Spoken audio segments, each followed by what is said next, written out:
Hello, good morning, Mimosa. Can you please introduce yourself? Good morning, ma'am. My name is Mimosa Ranido. I am 33 years old. I am single. I have two daughters, 8 years old and 7 years old.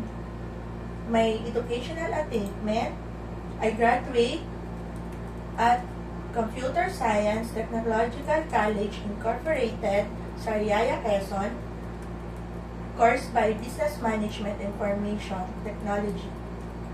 My work experience here in the Philippines is an housemaid.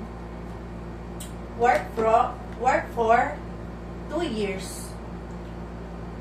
Okay, so you have your experience being a housemaid here in the Philippines. Okay, what are your duties with your past employer?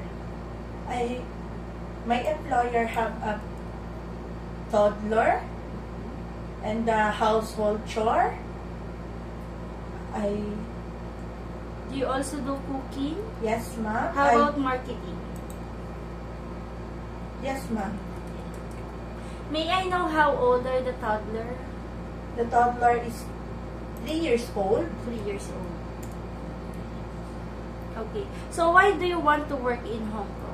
I want to work Hong Kong because I have my children, to give her a better future, to give her finished schooling.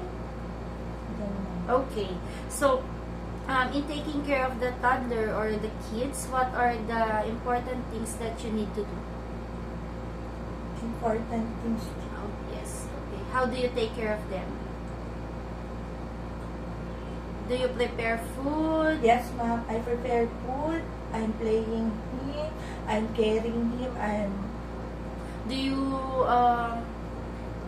accompany the toddler to, in the school? Yes, ma'am. Okay. So aside from that, can you also cook? Yes, ma'am. Okay. So can you follow well the dishes or the recipes that you need to cook? Yes, ma'am. Okay. So probably do you love cooking? Yes, ma'am. Okay. Okay. So regarding the room, what if we will give you a job offer that you need to share a room with the kids or elderly? It's okay with me, ma'am. Okay. Yes. So it's okay to share a room. With Okay. How about if my- you have a co-helper? Yes, ma'am. It's okay for you. Ah. If you have a co-helper. Okay. So can you also promise us that you will not borrow money with your employer or any lending company in Hong Kong? Yes, ma'am. Okay. How many years do you see yourself working in Hong Kong? I think, ma'am, I see 6 years, as long as my employer wants me. Okay, okay. So, message for your future employer?